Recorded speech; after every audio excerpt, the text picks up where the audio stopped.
Hello friends, इससे पहले हमने हड़प्पा की सुव्यवस्थित निकास व्यवस्था, शिल्प और तकनीकी ज्ञान के बारे में अध्ययन किया था।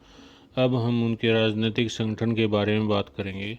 हड़प्पाई संस्कृति की व्यापकता एवं विकास को देखने से ऐसा लगता है कि यह सभ्यता किसी केंद्रीय शक्ति से संचालित होती थी।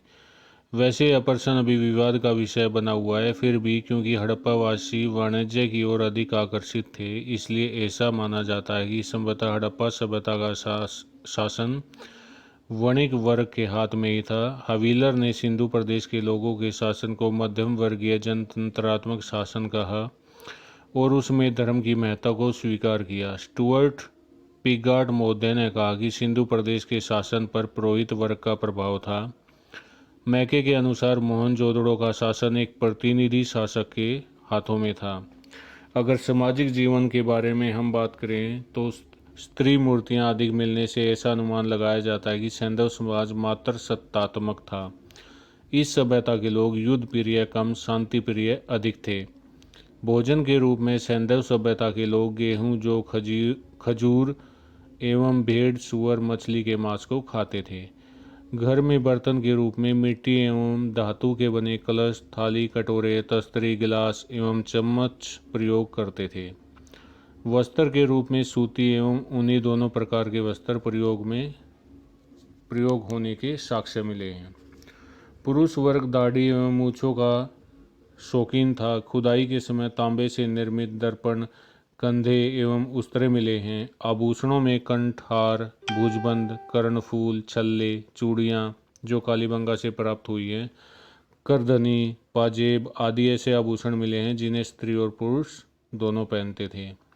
मनोरंजन के साधनों में मछली पकड़ना, शिकार करना, पशु पक्षियों को आपस में लड़ाना, चौपड़, पासा खेलना आदि शामिल थे। शवों की अंत्येष्टि संस्कार में 3 प्रकार के संवत्सर के प्रमाण मिले हैं। पूर्ण समाधिकरण में संपूर्ण शव को भूमि में दफना दिया जाता था। इसके अलावा आंशिक समाधिकरण में पशु पक्षियों के खाने के बाद बचे शेष भाग को भूमि में दफना दिया जाता था।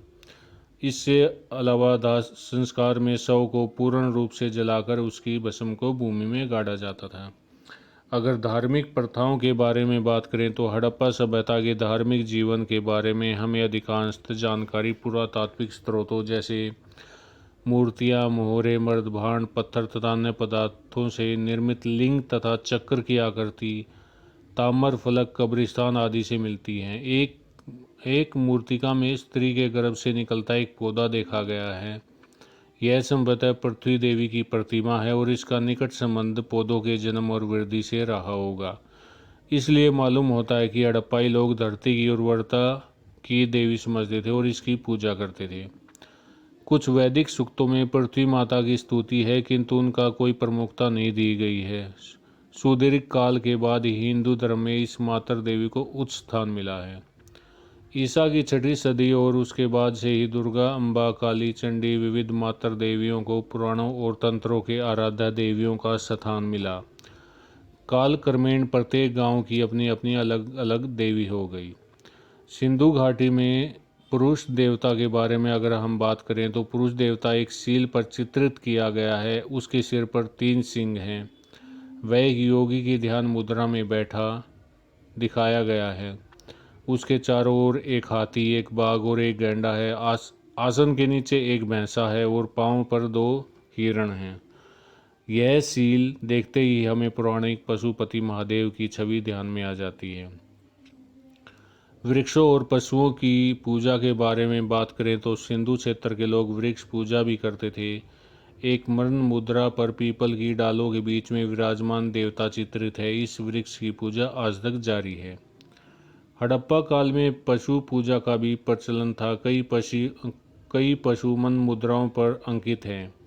इनमें सबसे महत्व का है कुबड़ वाला सांड। आज भी जब ऐसा सांड बाजार की गलियों में चलता है तो धर्मात्मा हिंदू ही से रास्ता दे देते हैं। इसी तरह पशुपति महादेव के चातुर्दिक पशुओं की उपस्थिति से प्रकट होता है कि उनकी भी पूजा होती है।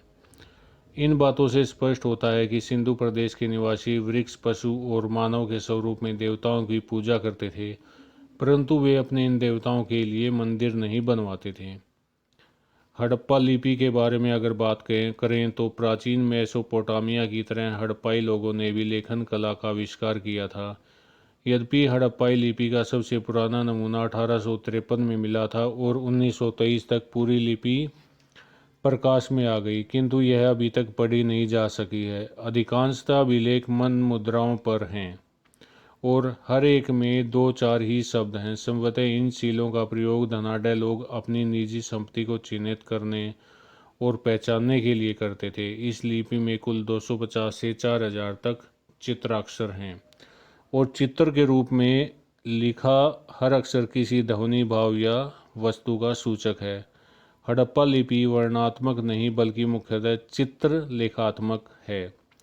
अगर मापतोल के बारे में बात करें तो सिंधु क्षेत्र के नगर निवासियों का व्यापार और अन्य आदान प्रदानों में मापतोल की आवश्यकता हुई और उन्होंने इसका प्रयोग भी किया। बाट के रूप में व्यवहृत बहुत सी वस्तुएं पाई गई हैं, जिससे स्पष्ट होता है कि तोल में 16 या उसके आवर्तकों का व्यवहार होता था, जैसे 16, 64, 160, 320 और 640।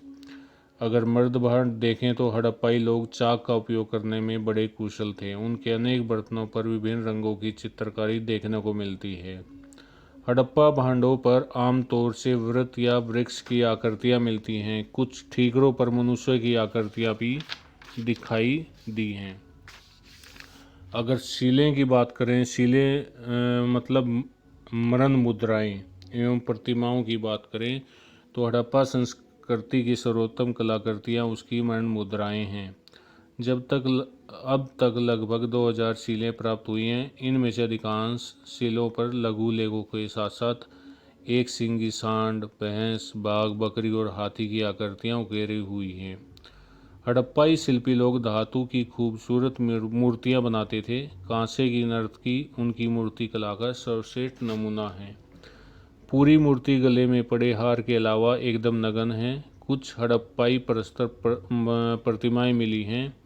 सेलगढ़ी की एक मूर्ति के बाएं कंधे तथा दाएं हाथ के नीचे एक अलंकृत वस्त्र है और सिर के पीछे उसके बालों की छोटी लटें एक बुनी हुई पट्टिका द्वारा ठीक ठीक रखी गई हैं। मन मूर्तिकाएं के बारे में बात करें तो सिंधु प्रदेश में बहुत बड़ी संख्या में आग में पकी मिट्टी, जो टेराकोटा कहलाती हैं, की बनी मूर्तिकाएं प्राप्त हुई हैं, जिनका प्रयोग या तो खिलौनों के रूप में या पूज्य प्रतिमाओं के रूप में होता था। इनमें पक्षी, कुत्ते, भेड़, गायें, बैल और बंदर की प्रतिकृतियां मिलती हैं। पुरुषों और स्त्रियों की प्रतिकृतियां भी मिली हैं, जिनमें पुरुषों से स्त्रियों की संख्या अधिक है। सैंधव सभ्यता का विनाश। सिंधु घाटी सभ्यता का अस्तित्व मोटे तौर पर 2500 ईस्वी पूर्व से 1800 ईस्वी पूर्व के बीच माना गया है। ईसा पूर्व 18वीं सदी में आकर इस संस्कृति के दो महत्वपूर्ण नगर हड़प्पा और मोहनजोदड़ो लुप्त हो गए, लेकिन अन्य स्थानों में हड़प्पा संस्कृति धीरे धीरे क्षीण हुई और क्षीण होते होते भी गुजरात, राजस्थान, हरियाणा और पश्चिम उत्तर प्रदेश के अपने सीमांत क्षेत्रों में लंबे समय तक जीवित रही। कई हड़प्पा पूर्व बस्तियों के अवशेष पाकिस्तान के निचले सिंध और बलूचिस्तान प्रांत में तथा राजस्थान के कालीबंगा में मिले हैं। मेसोपोटामिया की प्राचीन सभ्यताएं तो 18 ईस्वी पूर्व के बाद भी टिकी रही। हड़प्पा की नगर संस्कृति लगभग उसी समय लुप्त हो गई। इसके बहुत से कारण बताए जाते हैं। कहा जाता है कि सिंधु क्षेत्र में वर्षा की मात्रा 3000 ईस्वी पूर्व के आसपास तनिक सी बढ़ी और फिर ईसा पूर्व दूसरी सहस्त्राब्दी के आरंभ में कम हो गई। इससे खेती और पशुपालन पर बुरा असर पड़ा। कुछ लोगों का मत है कि पड़ोस के रेगिस्तान के फैलाव के फलस्वरूप मिट्टी में लवणता बढ़ गई और उर्वरता घटती गई। इसी से सिंधु सभ्यता का पतन हो गया। एक अन्य मत यह है कि जमीन धंस गई या ऊपर उठ गई, जिससे इसे बाढ़ का पानी जमा हो गया। भूकंप के कारण सिंधु नदी की धारा बदल गई, जिससे फलस्वरूप मोहनजोदड़ो की पृष्ठभूमि वीरान हो गई। यह भी मत है कि हड़प्पा संस्कृति को आर्यों ने नष्ट कर दिया। अभी तक हड़प्पा के पतन का कुछ पक्का अनुमान किसी को नहीं पता है। ये था हड़प्पा संस्कृति के शिलों के बारे में, मरण मुद्राओं के बारे में हमने डिस्कशन किया। उनकी सामाजिक जीवन के बारे में हमने इस अध्याय में डिस्कशन किया। हड़प्पाई लिपि के बारे में डिस्कशन किया। इससे आगे इसका अगला वीडियो जो बनेगा हम ऋग्वेद के और आर्यों के आगमन के समय का बनाएंगे। उसमें हमें ऋग्वैदिक युग और आर्यों के आगमन का पता लगेगा।